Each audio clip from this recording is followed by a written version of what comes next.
Shalom and welcome back to Pearls of the Torah. I'm Moreh Matan, Pastor Matt McKeown, and it's my joy to be with you as we gather every week to study the Torah. This week we are in a brand new book of the Torah, and the Torah portion is named for that book, and it is Parshat Devarim. Devarim is the book of Deuteronomy, and we are about to get into this amazing set of messages that is given over 30 days by Moses himself. And this particular Torah portion begins, we note every year, the longest rebuke in the Torah of the people of Israel. Before we begin, let me remind you to subscribe to this channel if you've not already done so, and to share this video on your social media, and also give us a like and comment on it so that the algorithm will pick us up. As we do each week, we say the traditional blessing for studying the Torah, Baruch atah Adonai Eloheinu melech haolam, asher kiddushanu b'mitzvotav v'tzivanu la'asok b'divrei Torah. Blessed are you, Lord our God, King of the universe, who has sanctified us with his commandments and commanded us to be engrossed in the business of the Torah. This week, as always in this Torah cycle, we are looking at the comments of the Or HaChaim, and this message, this teaching could be titled Reproof, Remembrance, and Readiness. Reproof, Remembrance, and Readiness. As we look at the thoughts of the Or HaChaim, this week we have 7 points that I'm going to make with you, the first of which is the power and precision of reproof. Reproof is a good way to describe this because it is a rebuke, but reproof almost has this connotation or feeling about it of correction, that it's not just calling out bad behavior, but wanting that behavior to be repaired, for there to be a tikkun made, a rectification made in the behavior that is negative. So it says there in Deuteronomy 1:1, these are all the words that Moses spoke to Israel. And the Or HaChaim has a couple of observations here, that Moses deliberately begins with gentle hints rather than an explicit rebuke. We mentioned this last year as well, and maybe every year we mention this in our teachings, that rather than mention specific sins that the children of Israel participated in, he mentions geographical names. He gives a list of place names, but it is at these places, it's the actions that happened at the places that is important here. And so we want to make sure that we are understanding this. These gentle hints are the geographical names, such as between Paran and Tophel. These are veiled allusions to the people's sins. The Or HaChaim also says that effective rebuke must be rooted in love and given with dignity, especially when addressing an entire nation preparing for spiritual transition. I think this is something that is important for us to learn, the importance of dignity. All of us are made in the image of God, and we need to remember that. So even when someone is in the wrong and you need to correct them, it needs to be done with them retaining their dignity. Number 2, speaking to all Israel, there is unity in responsibility. In Deuteronomy 1:1, where it says there, these are the words that Moses spoke to all Israel. The Or HaChaim says that the phrase to all Israel suggests that Moses waited until the people were unified and attentive, showing that reproof should be delivered when people are spiritually receptive. We just were reading last week in our congregation in the Gospel of Matthew chapter 7, where it talks about not giving what is sacred to dogs, not giving pearls to pigs. They will trample on them. There are some times when we need to make sure that people are ready and in a right frame of mind and heart and spirit to receive correction before we give it. Otherwise, it could be wasted. He also comments that this ensures the collective accountability so that no one could later claim ignorance of Moses' final words. He wanted to make sure that everyone was there so that no one could claim that they didn't hear this rebuke, this reproof, this message that he was giving to the people. I think it's very important to do that in our own lives. Perhaps if you work for an organization, Perhaps there might be an important meeting, staff meeting, that you should wait to give until so-and-so is back from vacation or something like that. Number 3, preparing for the land, the transition from desert to destiny. In Deuteronomy 1:6, you have stayed long enough at this mountain.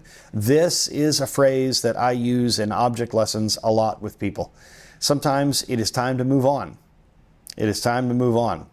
The Or HaChaim sees this command as a divine prompting toward destiny.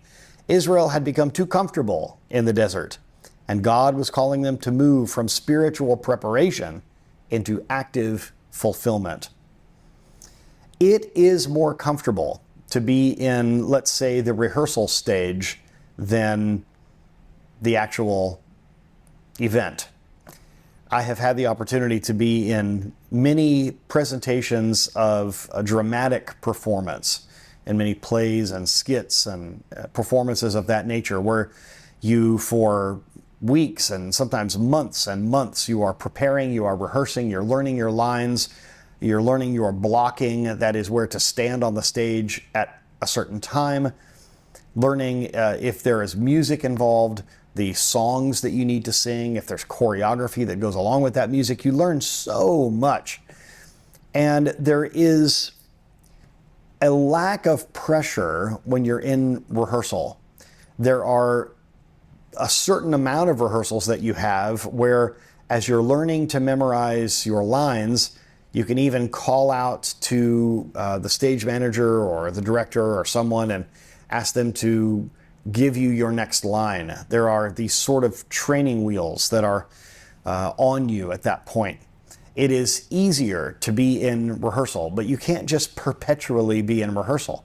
There comes a time when you must put on the event. You must put on the show, the play, the musical, whatever it is that you're doing. Even when you're performing music at a concert, in a concert band or a different musical presentation, it is easy to stay in rehearsal mode. It's more comfortable. There's no audience watching. There are times, though, that you must go from rehearsal to the actual event. They were rehearsing, they were getting ready, they were preparing, but there is a time when preparation needs to lead into fulfillment. So this verse teaches us that spiritual highs like Sinai are not meant to be permanent. They must lead to action and growth. We even like to say in common parlance in English that someone might have a mountain or a mountaintop experience. They feel like they're at the top of the mountain. That usually means in our language that someone is feeling very good. They're feeling very positive, very up. It's like they're at the top of the mountain. We like to be on the mountain. We don't like to be in the valley. But mountaintops and spiritual highs only prepare us for the difficult work ahead. And sometimes action and growth can be difficult. We also see, number 4 here, the delegation of leadership, preserving peace and justice. It says there in Deuteronomy 1:13-15, choose for yourself wise and understanding men. The Or HaChaim explains that Moses' suggestion for shared leadership came not from his own fatigue, but a desire to elevate the people by involving them in the process. This is something that's so important for us as leaders to remember, that sometimes people cannot grow unless they're given some responsibility. And if we delegate leadership, if we give people some responsibility, they will rise to that occasion. And that is something that is so important for us as leaders to remember. It's not for us to do everything. And if you'll remember, this is a way that Moses had been living for decades because of the advice of his father-in-law, Yitro, as he said, this work is too much for you. You need to appoint judges. You need to have people to help shoulder the load. And that is important. Not only is it good to ward off fatigue, but as the Or HaChaim says here, it's good to elevate people by involving them in the process. He also emphasizes the balance between divine authority and human participation. Leaders were to be chosen by the people, but confirmed by God. And if we remember back, even at the installation of Aaron as the high priest, it was the people that installed him. It was the people that anointed him, the people that confirmed his appointment as high priest. It was God's desire for him to do that, but the people had to really be a part of installing him as the high priest. Now, the Or HaChaim notes that the qualifications that are given here of being wise and understanding reflect both intellectual capacity and moral strength. There are many instances that we can look to at our own lives or in the lives of people in leadership, whether that is civil leadership or religious leadership, locally or on a national scale or the worldwide stage. There are people that we can look to that we could say are very intelligent, but they may not have moral strength. Or there are people that have a lot of integrity, but maybe not a lot of intelligence. The people that were supposed to help shoulder this load were both to be wise and understanding, to basically be people who were intellectually savvy, but also had that moral strength, that integrity about them. Number 5, the sin of the spies, remembering missteps with mercy. In Deuteronomy 1:22 through 28, we have this statement of, all of you came near to me and said, all. The Or HaChaim observes that Moses frames the story of the spies by saying you rather than they. All of you came to me and said. It's not absolving the people of their responsibility in the failure of the spies, even to send out the spies. So he doesn't say they, he says you. He's putting everybody in one group. So he frames the story of the spies using you rather than they, emphasizing the collective responsibility of all of Israel. We have talked about this many times, that we learn in the yeshiva from Rabbi Shapira about the concept of arevut, about how every person is an arev to someone else. Everyone is a guarantor for everyone else in the house of Israel. We're all responsible for one another, and that is so important. The Or HaChaim points out Moses' subtle wording to minimize shame while still reminding Israel of the consequences of doubt and disobedience. Because there are natural consequences of doubt and disobedience, whether it's wandering in the desert for 40 years, delaying entering into the promised land. There are times when we mess up, when we get it wrong, when we sin, and God forgives us, but we still must go through the natural consequences of our actions. The sin is recalled not to condemn, but to prepare the next generation to enter the land with humility and trust. Number 6, God's faithfulness despite rebellion. In Deuteronomy 1:30 and 31, the Lord your God carried you as a man carries his son. The Or HaChaim marvels at the contrast between Israel's complaints and God's enduring love. The metaphor of a father carrying his son evokes deep intimacy and patience, even in times of rebellion. The Or HaChaim sees this as the essence of the covenant. Despite failure, God's love remains steadfast. This sets the tone for the entire book of Devarim. And as I mentioned before, this is basically a series of sermons or drashot that are going through kind of the history of everything that they've been through.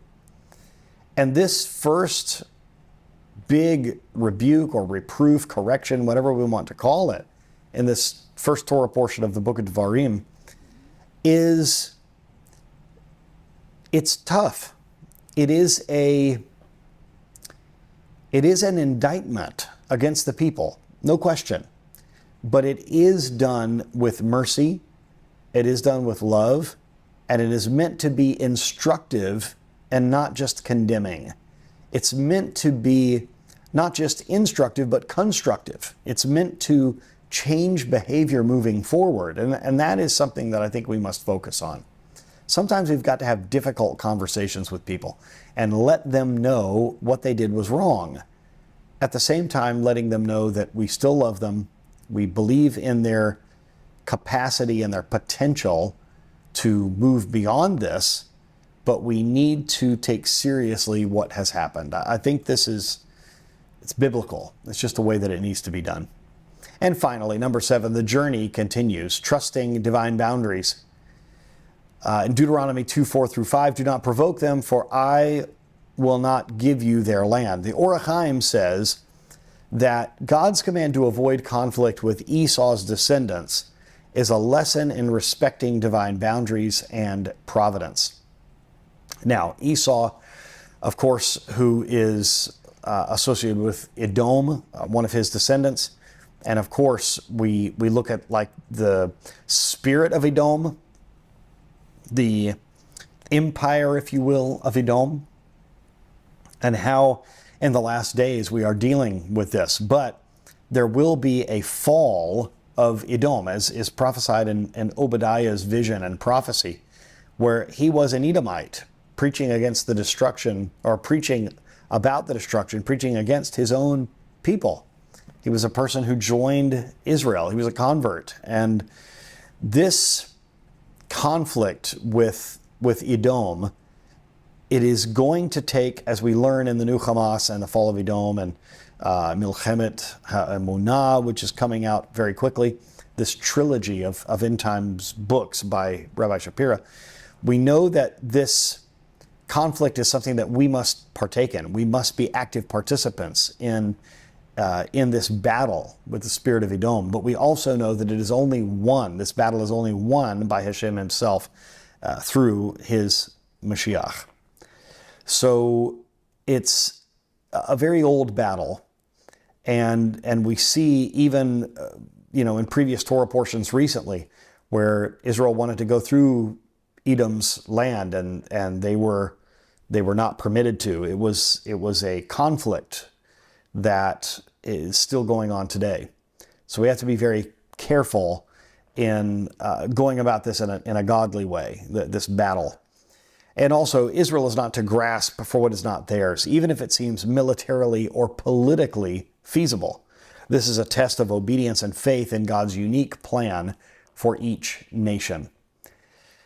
God has a overarching plan for nations, and we also have to take into account, as we read in Rabbi Shapira's books, the sarim, the princes, the angelic beings that are sort of in charge of each of these nations. There is a sar, there is a guardian angel, if you will, of each nation. And before a nation can fall, in a physical sense, in a spiritual sense, the sar, the angel that is in charge of that area, must fall.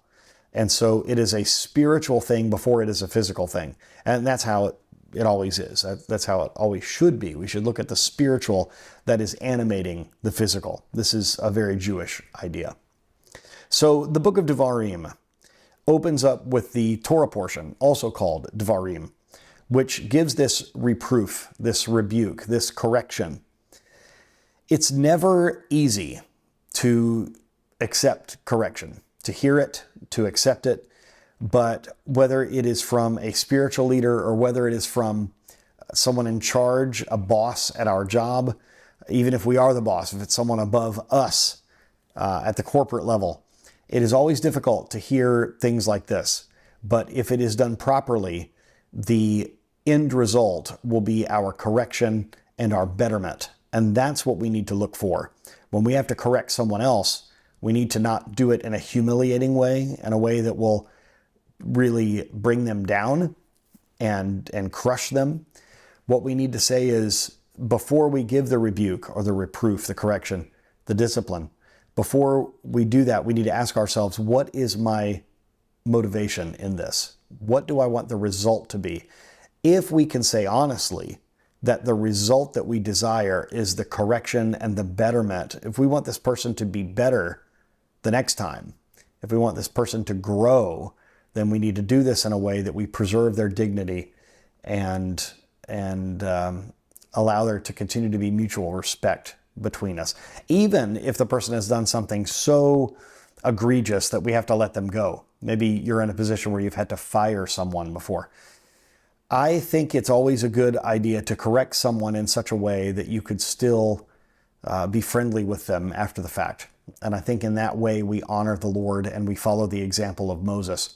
We're supposed to be followers of Moses and the prophet, like Moses, the Messiah himself. And he has given us very specific instructions on how to do correction in a godly way. Thank you once again for joining us. And I want to wish you an easy fast for Tisha B'Av, and want to just remind you that if we're going to show up for the feasts of Israel, we also need to show up for the fasts and to stand with the Jewish people. Thank you all so very much. Shalom.